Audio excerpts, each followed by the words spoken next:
Coach Jay Thomas, Demon football coach, happy Halloween. Well, thank you, Doug, and same to you. Well, yeah. thank you, thank you. What are you dressing up as? I'm dressing up as a cheesy tourist. Are you? Yeah, I just need to get my Hawaiian shirt, a pair of shorts and flip-flops, and I'll be there. All right, that sounds like fun. If you were going to dress up, what would it be? You know, I don't know yet. If I had to do it, I guess it would be, I'm always kind of like the superhero type stuff, so I don't know what I'd look like in the Batman suit though, but that's what I would like to do, yeah. I think I was Batman a lot growing up, yeah.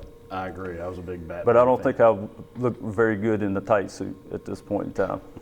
Yeah, well, Yeah. I'd have to have a real big cape. It would be a real big cap. That's right. I'll wrap around. There we go. Yeah. All right, well, let's talk about dressing up as Demon football team coaches and players and heading out to Abilene, Texas after another tough second half defeat. Yeah. Demons have played to halftime and beyond really well and competitively, but the breaking point at some point comes in the second half. How can you address that and rectify that? Well, that's the thing we continue to work on. And, you know, something we discussed again last night. It seems like I'm a broken record at this point in time. Hopefully it gets across. And, you know, I think it's largely due to having a lot of new faces within the team. But, you know, you're this far into the season.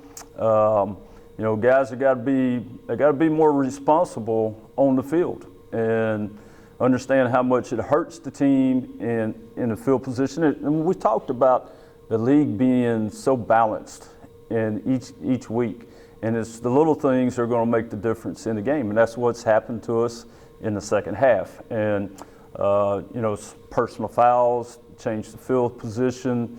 You know, it's guys that are coming out of character a little bit that normally you wouldn't think that, you know, would have these things done, and they're better than that, and they know they're better than that. And so we got to eliminate those to give ourselves an opportunity to win the football game. And it seems to be, you know, in the third quarter, late in the third quarter, when everything's rocking along pretty good. And it usually happens when it's a big play for the Demons, and we have an opportunity to really steal the moment, and we get something that stops that momentum. So we got to get through that. We got to break through it. I've been around teams in the past. We had the same issues. And then once we got that, and everybody understood it, and I think our team's gotten it now. They understand that we're just doing it to ourselves. And so looking forward to this weekend, going to Abilene, and let's clean those things up and see if we can't get a W on the board. And that's what it's going to take. That's the bottom line. It's, you know, the X's and O's, the execution, I mean, it's there. It's just, let's don't make those serious mistakes that we're making right now. Going to Abilene, long road trip, obviously. You spend the night in Dallas on Friday night. Can a trip like that be just what the doctor ordered? I think it could be, yeah. Just to get away and, you know, spend time with your teammates, coaches. It's just us. And, you know, going to eat in the meetings, in the hotel. You don't have all the outside influences. You know, these days and these times, it's tough for these kids. Back in the old days, everyone was stuck in the dorm, you know, and pretty well isolated. You know, now guys live out all over the place in the community, different places. So, you know, they hear different things and that type of stuff. So it's good, yes. Could be good medicine for us to go on the road. The best medicine is to win a game, you know, and get that feeling again, and then come back home. We got one home game left, beat Sam Houston, and if they win again, I think they got McNeese this week. If they win again, to be number one in the nation. You get to go line up against those guys and upset them right here in Turpin. That'd be great. And then we got to play for Chief Caddo in the last week. So there's a lot of things and a lot of positives and a lot of things to play for. One of the positives, and he doesn't like talking about it because he's all about the end result, is DeMar Lorenz. He's already fifth in rushing touchdowns in school history. He's on the verge, less than 200 yards away from being in the top 10 career rushing yardage. Talk about DeMar and what a special player he is. You know, DeMar's such a special guy. You know, he's a good person. And, you know, he's always been yes sir, no sir. He always owns up to his mistakes. And, you know, he's not one to go out and celebrate, you know, because he is one of those guys in the history of, Northwestern State football. He's not about that. He's truly a team guy. He's willing to do whatever it takes. He's always played banged up, found a way to get himself back on the field. It took him a while this year. He was a little rusty. He missed all the training camp with a hamstring injury, then got banged up with his shoulder at UCA. It's been a tough senior year for him. But, running backs are like any other position. It takes a little while once you come back, to knock the rust off. But you see him. He's back now in the last couple of weeks. He's back to full form. And, you can always rely on him. Everything. Pass pro, catching the ball out of the backfield, whatever it is. But, he's going to be the first one to admit. He's always going to say, hey, that's, credit goes to my offensive line. That's the kind of guy he is. And, man, we're going to miss that guy when he's gone. So very proud of him. Very, very proud of him. And it's always fun to watch him play on Saturday. What has to happen other than cleaning up the mistakes? What aspect of the game do the Demons need to be good at this week to beat Abilene? Well, here's the thing, we've been able to run the football pretty well, and I think that's largely due to the offensive line, continually getting better there. We've been developing a whole group of tight ends along the way, too, with those guys. All those guys will be back next year. It's one senior, with Cameron Hussey at center, and he's done a fantastic job for us. But it's setting up for, a really strong group for next year in the line of scrimmage. But going out to Abilene, we're going to have to do that. We're going to have to run the football. And they got a big defensive line, but that's where everything starts in this league. If you can't run the football in this league, you're not going to have success. And then again, here's the thing. In the passing game, we're going to have to be wise, and we're going to have to get the ball where we need to get it and be smart what we do with the football and in the passing game. So I'm looking forward to see what Coach Norton and Coach Manley puts together, this week. I got complete trust. These are the same coaches that put game plans together to beat Sam Houston here, to beat Louisiana Tech. They know what they're doing. It comes down to execution and getting the ball where it needs to go. Defensively, I think the Demons played one of their better games Saturday night against Nichols in a lot of aspects. The defensive backs got deflections and attacked the football more aggressively, and until you got battered up front, I thought your defense was playing well. What do you think? I did too. I really thought that Coach Day and staff put a good plan together, and we adjusted some things out of what we had been doing before.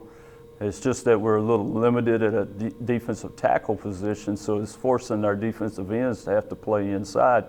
And the defensive ends not normally taking on double teams, and they had to take on a lot. So like Jamarcus and Kurlazak and those guys, they're really sore. Probably got anywhere from 35 to 40 double teams in the course of the game. But I thought the game plan was really good in the fact that it took everything Nichols had. 4K, he got away from, I think, 3 times we had wide open blitzers coming at him and he got out of it. So that's a learning experience for our guys when we're bringing pressure and you got a wide open.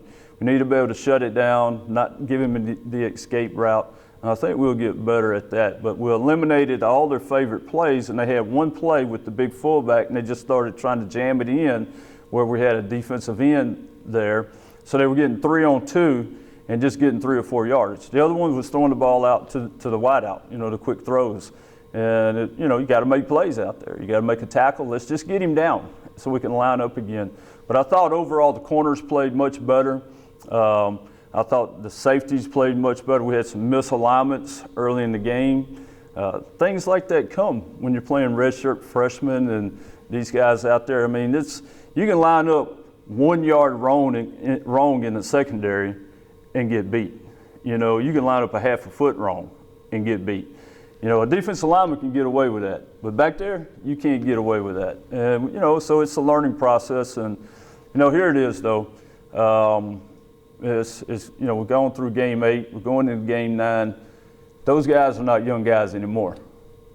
They've got plenty enough experience, and now it's time for them to show up. And I think you see it. You see them getting better right now, and at least I do. And I just expect it to get better the rest of the year. All right, Abilene Christian, a team that won its last home game for its first and only win of the year. Kind of two teams really hungry to get this thing pointed in the right direction. Yeah, I hadn't gone back and looked at, all of their losses along the way, Ours has been a heartbreaking year. I mean, it truly has. I mean, I've never seen a team lose so many close games, and the way we've lost the games. The ball just has not, like we keep saying it, bounced our way, and the penalties hadn't gone our way, and us making our own mistakes and, not helping the deal. But, yeah, the matchup, I watched them play. They're very similar to us, and a lot of things just hadn't gone their way either. So, but yeah, it's an opportunity for us to go on the road and, and have a chance to have some success. It's, here's the thing. Our guys have got to show up. They've got to be ready to practice. We've got to be ready to go. We're going to take the ones that are ready to go. Now we have, 2 buses or whatever scheduled, but if it means we're taking one bus, that's who we're going to take and go, But I think the room is locked in. That's what I asked them last night. Are we taking 3 buses or are we taking 1 bus? And, hey, Coach, we're taking 3 buses. Everybody's in. Everybody's ready to go. And so I put my trust in the players. I always have. That they're going to rally up and they're going to find a way to get the job done. I know there are some players who can't go, yeah, who would like to go. You told me about a couple of those guys. What are you talking about? Peyton. Oh, yeah, Peyton Guidry. Yeah, Peyton, he's just a true competitor. The guy who goes in and gets a plate in his hand, and he's trying to figure out how he's going to get on the field the next week. And the thing's still got 2 inches of swelling in it. You got a lot of guys like that, like Peyton. You got guys out there playing right now with cast on, and I've never seen, we lost another one with Christian Bluette, fractures his arm.